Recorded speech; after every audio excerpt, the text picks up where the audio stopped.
The purple sky of Vega Prime burned with the light of 3 suns as Captain Marcus Stone crouched behind a fallen crystal tree. His combat boots crunched softly on the glowing sand beneath him. The war had been raging for 2 years now, and every day brought new horrors. Today felt different, though. Something in the air made his skin crawl. "Contact ahead," whispered Sergeant Riley through the comm unit. "Looks like hegemony forces hit this settlement hard." Marcus nodded and signaled his squad forward. They moved like shadows through the ruins of what had once been a beautiful Alterian village. The crystalline houses lay shattered, their rainbow walls dulled by smoke and blood. Bodies of both humans and Alterians littered the ground. The sight never got easier, no matter how many times Marcus saw it. "Sir," called Corporal Torres from behind a collapsed building. "You need to see this." Marcus jogged over, his rifle ready. Torres was kneeling beside a small crater where a hegemony bomb had exploded. But that wasn't what caught Marcus's attention. It was the soft whimpering coming from beneath a pile of rubble. "Someone's alive down there," Torres said, already pulling away chunks of crystal and metal. Marcus joined him, and together they cleared the debris. What they found made Marcus's heart stop. A small Alterian child, no more than 10 cycles old, was curled up in a tiny space beneath the wreckage. Her pale blue skin was covered in cuts, and her silver hair was matted with blood. But most shocking of all were the intricate golden patterns that glowed faintly beneath her skin. "Holy hell!" Riley breathed as he joined them. "That's royal markings. This kid's nobility." The child looked up at them with large, frightened eyes that seemed to hold the depth of ancient oceans. She spoke in broken standard, her voice barely above a whisper. "Please, don't hurt me." The burning ships came, and Mama's crown fell from the sky. Marcus felt something twist in his chest. He'd seen plenty of war orphans, but something about this child was different. Maybe it was the way she looked at him, like he was her last hope in a universe gone mad. Or maybe it was the fact that she was trying so hard to be brave, even though her whole world had just been destroyed. "We're not going to hurt you," Marcus said gently, holstering his weapon. "We're here to help." The child studied his face for a long moment. Then, slowly, she reached out with one small hand. Marcus took it carefully, surprised by how cold her skin felt. Alterian children always ran cooler than humans, but this felt like ice. "What's your name?" Marcus asked. "Kira," she whispered. "Princess Kira of the royal house of Altara. But Mama said if the bad men came, I should hide and be quiet." Marcus felt his blood run cold. Princess Kira had been reported missing 3 days ago when her transport ship was attacked. The entire Alterian fleet had been searching for her. And here she was, hiding in the ruins of a bombed village, alone and terrified. "Sir," Riley said quietly, "we need to call this in. The Alterians have been going crazy looking for her." Marcus looked down at the child. She was shivering now, and her golden markings were flickering like dying stars. Without thinking, he shrugged off his combat jacket and wrapped it around her small frame. It was far too big, but it would keep her warm. "Thank you," Kira whispered, pulling the jacket tighter around herself. "You smell like safety." The words hit Marcus harder than any enemy bullet ever had. This child, who had every reason to fear strangers, trusted him. She trusted him completely, and that trust was both a gift and a terrible responsibility. "Contact!" Torres suddenly shouted. "Hegemony patrol, 2 clicks north and closing fast." Marcus's mind raced. They were supposed to be gathering intelligence on enemy movements, not rescuing lost princesses. Their mission was important. The data they collected could save thousands of lives. But looking down at Kira, who was now clinging to his jacket like it was the only solid thing in her world, Marcus knew he couldn't leave her behind. "Sir, orders?" Riley asked, but Marcus could hear the conflict in his voice. Every soldier in the unit had families back home. They all understood what it meant to protect a child. The sound of hegemony vehicles grew louder. They had maybe 5 minutes before the patrol reached them. Marcus looked at his squad, good men who had followed him through hell more times than he could count. They deserved better than to die for one child, no matter how important she was. But as he looked down at Kira, she whispered something that changed everything. "Please don't leave me alone again. I promise I'll be good." Marcus felt something break inside his chest. This wasn't about military strategy or political importance. This was about a scared little girl who had lost everything and was asking him, trusting him, to keep her safe. "Change of plans," Marcus said, lifting Kira carefully into his arms. "We're taking the princess home." "Sir, our orders," Torres started. "Our orders don't cover abandoned children," Marcus cut him off. "Besides, returning a missing princess might be worth more than whatever intelligence we were supposed to gather." Riley looked skeptical, but he nodded. "Where to, sir?" Marcus looked down at Kira, who had fallen asleep in his arms despite the approaching danger. Her golden markings pulsed gently with each breath, and for the first time since they'd found her, she looked peaceful. "Home," Marcus said simply. "We're taking her home." The hegemony patrol was almost on them now. Marcus could see the glow of their searchlights through the crystal trees. But as he looked at his squad, he saw something that made him proud. They weren't questioning his decision anymore. They were already moving, preparing for the most important mission of their lives. Marcus Stone had made a promise to a frightened child, and he intended to keep it, no matter what it cost him. 3 days into their journey across enemy territory, Marcus began to understand just how impossible his promise had been. The hegemony controlled most of the space between their current position and the Altarian capital. Every valley could hide an enemy patrol, every crystal formation could conceal a sniper's nest. But it was Kira who presented the biggest challenge. "She glows when she's scared," Riley observed as they took shelter in a cave during the second night. "Like a beacon for every hegemony soldier within 10 miles. Marcus looked over at the sleeping child. Riley was right. Whenever Kira felt threatened or frightened, her royal markings would flare with golden light. It was beautiful, but it was also potentially deadly for all of them. "We need to keep her calm," Marcus said, checking his weapons for the 100th time. "No sudden movements, no loud noises. She trusts us, so we need to be worth that trust." Torres, who had been quiet since they'd started this mission, finally spoke up. "Sir, I've been thinking. What if we can't get her home? What if this whole thing is a suicide mission?" Marcus looked at his corporal, a young man barely out of training who had already seen too much war. "Then we die trying, Torres. That's what soldiers do." "But why?" Torres pressed. "I mean, I get it. She's a kid, and kids deserve protection. But we're risking our lives and abandoning our mission for one person. Is that really worth it?" Before Marcus could answer, a small voice spoke from the darkness. "Because I asked him to." They all turned to see Kira sitting up, her golden markings providing just enough light to see by. She had been awake, listening to their conversation. "I asked him not to leave me alone," she continued, her voice steady despite her young age. "And he said he wouldn't. In my culture, when someone makes a promise like that, it becomes sacred. It becomes part of who they are." Marcus felt something shift in his chest. This child, this princess, understood the weight of what he had committed to better than he did. "Besides," Kira added, a small smile playing at the corners of her mouth, "Mama always said that the measure of a person isn't how they treat the powerful, but how they treat the helpless. You didn't know I was a princess when you chose to save me. You just knew I was scared and alone." Over the following days, something beautiful began to happen. Despite the constant danger, despite the fear and exhaustion, the small group began to bond. Kira taught them Altarian words and songs. Marcus shared stories of Earth, of blue skies and green grass and rain that fell from clouds instead of being manufactured in atmosphere processors. "Tell me about your family," Kira asked one evening as they shared a meal of military rations and Altarian fruit she had found. Marcus smiled sadly. "My wife died 3 years ago. Cancer. We never had kids. The timing was never right with my military career." "So you're alone too," Kira said softly. "Yeah, I guess I am." Kira reached over and took his hand.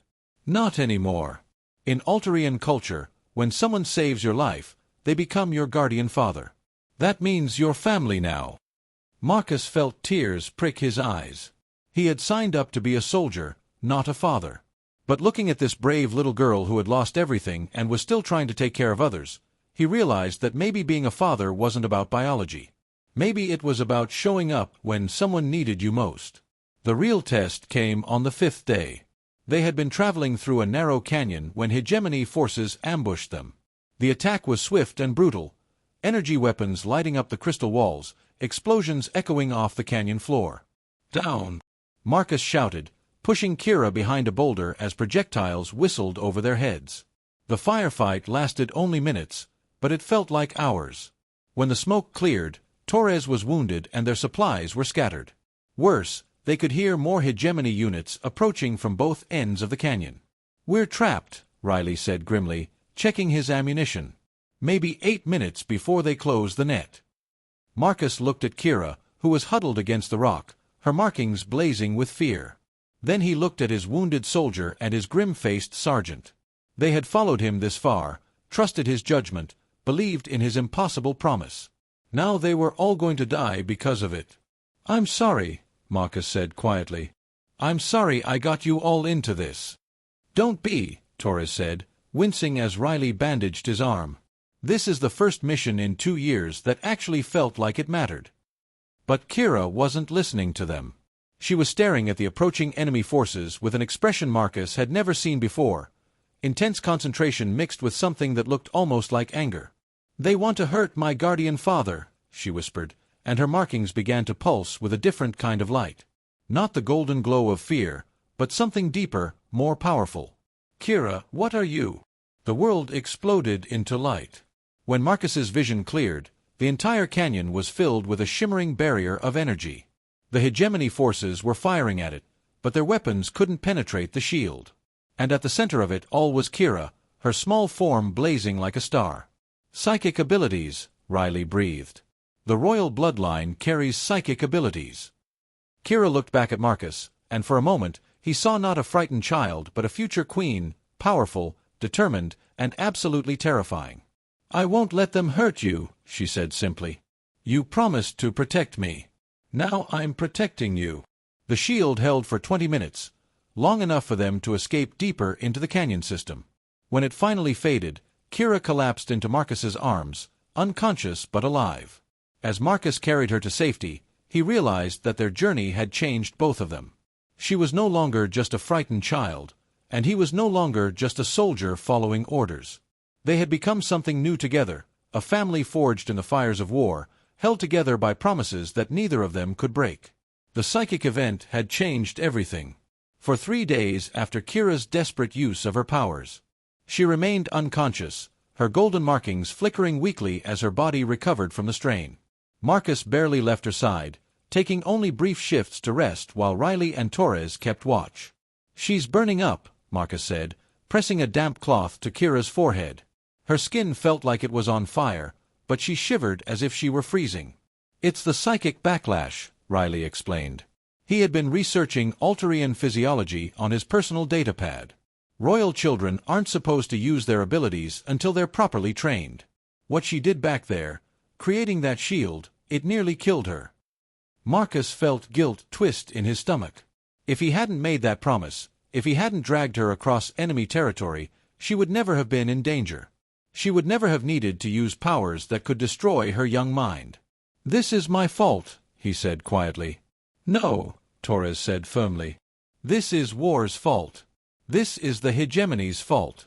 You saved her life, sir. Everything else is just the cost of doing what's right." When Kira finally woke on the 4th day, she was different. Her eyes held a depth that hadn't been there before, and her movements were more controlled, more purposeful. She looked at Marcus with something that might have been understanding, or forgiveness. "Guardian Father," she said softly, "I can feel your guilt. It tastes like metal and sadness." Marcus startled. "You can read my emotions." "Not read. Feel.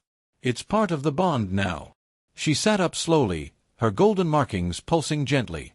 "When I used my power to protect you, something connected us. I can feel when you're worried or scared or angry. And you can feel me too, if you pay attention." Marcus concentrated, and suddenly he could sense something, a warm presence at the edge of his consciousness, like a small flame of courage and determination. It was Kira, he realized. He could actually feel her emotions, her thoughts, her unshakable trust in him. "This is why Alterian children need training," Kira continued. The psychic bond is powerful, but it's also dangerous. If we're not careful, we could lose ourselves in each other. What do you mean? I mean that right now, part of me is human, and part of you is Alterian. We're becoming something new together. The implications terrified Marcus. He was a soldier, trained to rely on himself and his weapons. The idea that his mind was somehow connected to a child's was both wonderful and frightening. Their conversation was interrupted by the buzz of Riley's comm unit. "Sir, we've got incoming transmission from command." Marcus took the device, his heart sinking as he read the message. "All units are ordered to return to base immediately. Mission parameters have changed. Any unit found operating outside assigned sectors will be considered rogue." "They want us to abandon the mission," Torres said flatly. "They want us to abandon her," Riley corrected. Marcus looked at Kira, who was watching him with those ancient eyes. Through their new bond, he could feel her resignation, her acceptance that she might be abandoned again.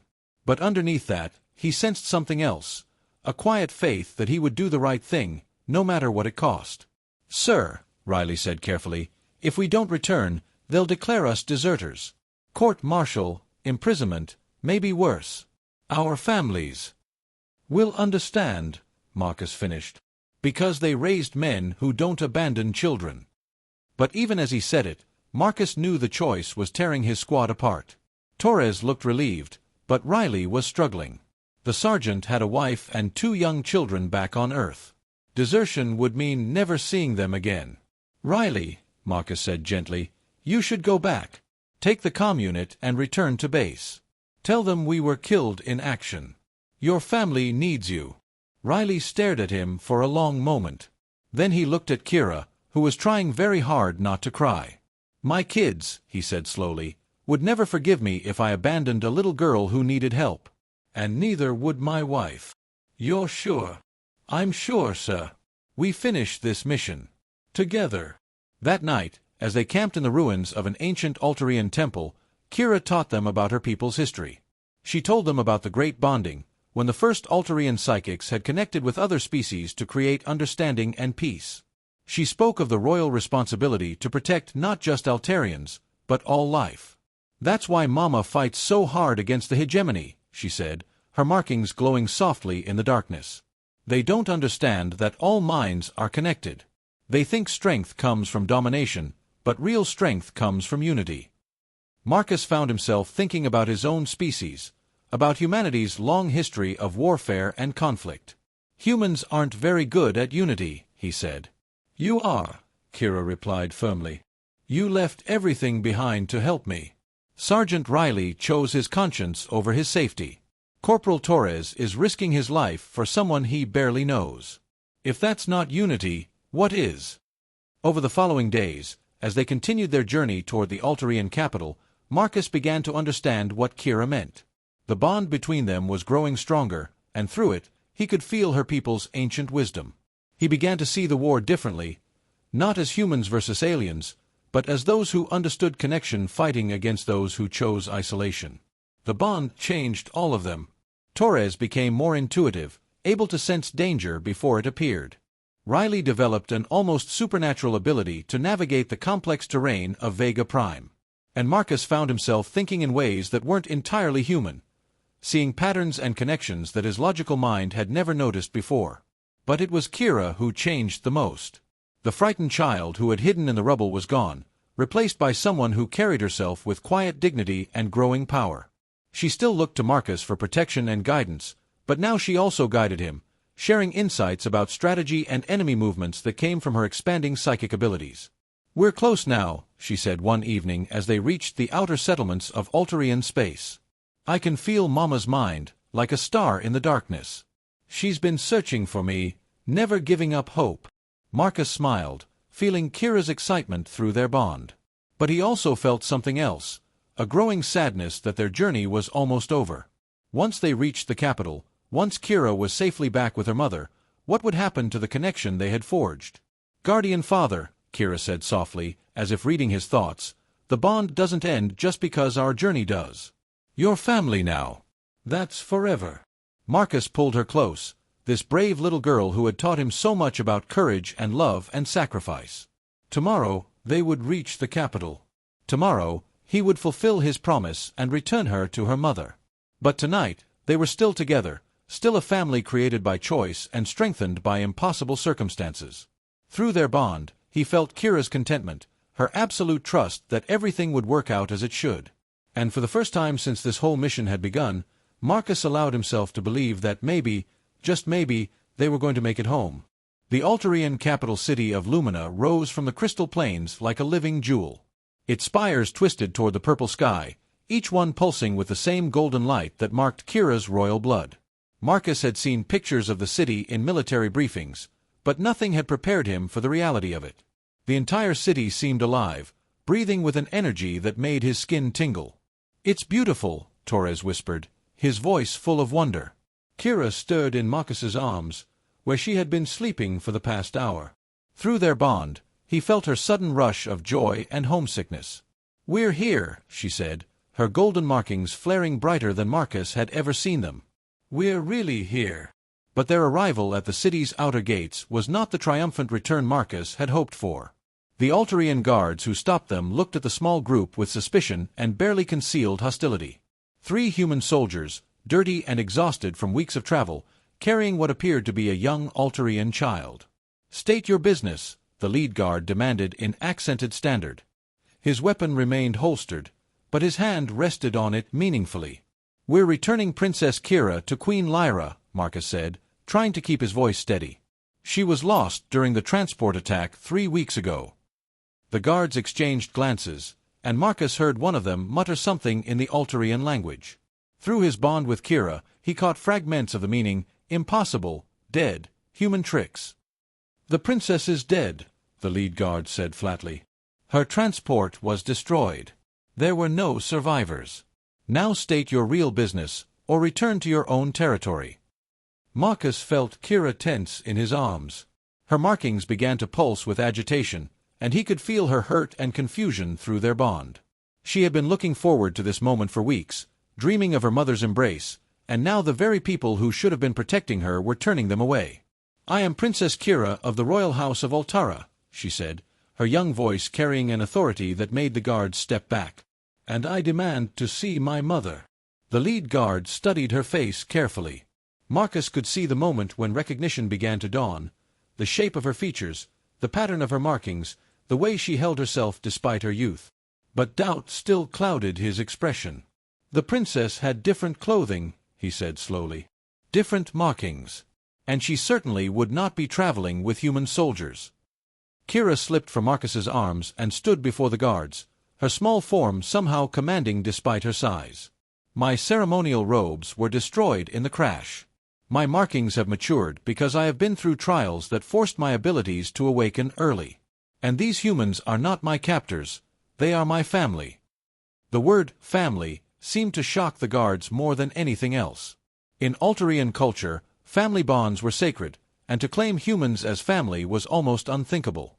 "You claim these creatures as kin?" the guard asked, his voice filled with disbelief. Marcus felt a flash of anger at the word creatures, but Kira's response surprised him. "I claim them as the bravest, most honorable beings I have ever known," she said firmly. "Captain Marcus Stone risked everything to save me. He abandoned his mission, defied his orders, and crossed enemy territory because he promised a frightened child he would bring her home. If that is not family, what is?" The guards were clearly struggling with the situation. They could see the resemblance, could feel the psychic energy that marked Kira as royalty, but the circumstances were so unusual that they didn't know how to respond. "We must contact the palace," the lead guard finally said.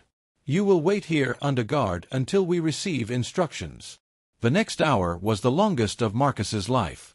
He could feel Kira's growing anxiety through their bond, her desperate need to see her mother, to prove that she was real and alive. Riley and Torres stood nearby, their weapons ready but not drawn, prepared for trouble but hoping for peace. When the palace response finally came, it arrived in the form of a royal transport flanked by elite guards. The vehicle landed with a soft hum, and from it emerged a figure that made Marcus's breath catch in his throat. Queen Lyra of Altara was tall and elegant, her silver hair braided with gems that caught the light of the 3 suns. But it was her eyes that struck Marcus most. They were the same deep blue as Kira's, but filled with a pain so profound that it seemed to radiate from her like heat from a star. She looked at the small group with a mixture of hope and desperation that broke Marcus's heart. Through his bond with Kira, he felt the child's overwhelming joy at seeing her mother, but also her fear that too much time had passed, that too much had changed. "Mother," Kira whispered, and her voice carried across the space between them like a prayer. Queen Lyra's composure cracked. Her hands flew to her mouth, and tears began streaming down her face. "Kira, is it really you, my star child?" "Yes, Mama. I'm home. He brought me home. The kind that could change the course of the war," she said seriously. "News of your rescue has spread throughout both our territories. On the human side, there are those who see it as proof that cooperation with aliens is possible. On the Altarian side, there are those who view it as evidence that humans are more honorable than we previously believed." Marcus felt a chill run down his spine. "You're talking about politics. I just wanted to get Kira home." "I know," Queen Lyra said gently, "but sometimes individual actions have consequences far beyond what we intended. Your choice to save my daughter has inspired people on both sides. There are calls for increased cooperation, joint military operations, even formal alliance discussions. But there are also people who oppose this," Kira added, her young voice carrying a weight that shouldn't have belonged to a child. "Some of our nobles think Mama has been weakened by grief and that honoring humans will make us look weak. And your government is angry that you acted without orders." Marcus looked between the queen and the princess, beginning to understand the complexity of what they faced. "What do you need from me?" "A choice," Queen Lyra said. "You could return to your people and face whatever punishment awaits you. Your actions would be remembered as a heroic but isolated incident. Or, Marcus prompted. "Or you could stay here and help us build something new. A formal alliance between our species, with you as a bridge between worlds. But it would mean giving up your old life completely." The offer stunned Marcus. He had been a soldier his entire adult life, serving in humanity's military, living by human rules and customs. The idea of abandoning all of that was both terrifying and strangely appealing. "What about Riley and Torres?" he asked. "They would be welcome to stay as well, if they choose. We have need of advisors who understand both human and Altarian perspectives." Marcus felt Kira's hope through their bond, her desperate desire for him to stay, to remain the family they had become. But he also felt her understanding that the choice had to be his alone. "I need time to think," he said finally. "Of course. But know this, whatever you decide, you will always be welcome here. You saved my daughter, and that creates a debt that can never be repaid." That night, Marcus walked the crystal gardens of the palace, trying to sort through his thoughts. The bond with Kira had changed him in ways he was still discovering. He found himself thinking in patterns that weren't entirely human, seeing connections and possibilities that his logical mind had never noticed before. "Couldn't sleep either." Riley's voice came from behind him. Marcus turned to see his sergeant approaching, with Torres close behind. "Just thinking about choices." "We've been doing some thinking too," Torres said. "And we've decided, wherever you go, we go. You're the best commanding officer we've ever served under, and this mission, it reminded us why we became soldiers in the first place. Even if it means never seeing Earth again." "Earth will always be home," Riley said. "But home is also where your family is. And after everything we've been through, we're family now." The next morning, Marcus gave Queen Lyra his answer. He would stay, help build the alliance, and serve as a bridge between worlds. Riley and Torres made the same choice, and together they became the first human ambassadors to the Altarian Empire. The formal ceremony took place a week later. Marcus stood beside Queen Lyra as she announced the new alliance to both governments. Through their bond, he felt Kira's pride and joy, her satisfaction at seeing her guardian father honored rather than punished. But the moment that mattered most came later, in the quiet of the palace gardens. Kira found him there, still wearing his new diplomatic robes but looking uncomfortable in them. "Thank you," she said simply.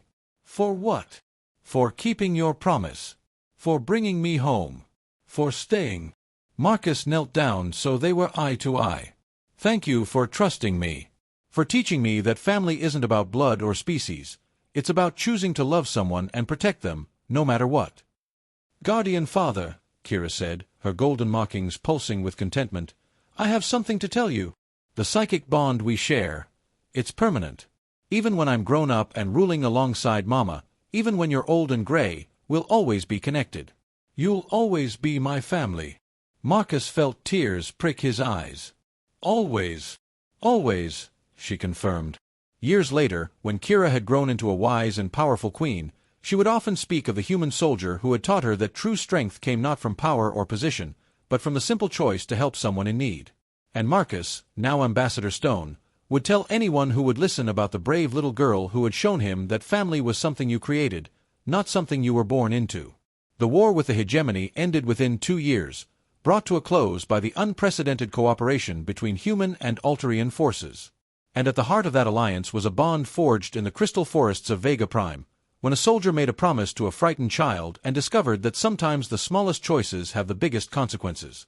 The message that arrived on Marcus's personal communicator 5 years later made him smile. Guardian Father, there's a refugee camp on the Outer Rim where children are going missing. They need someone who understands that every scared child deserves a hero. Will you answer the call? Marcus looked at the coordinates, then at the picture of Kira that sat on his desk. Now a young woman, but still carrying the same light in her eyes that had convinced him to make an impossible promise all those years ago. He typed back a single word, always. Because some promises, once made, last forever.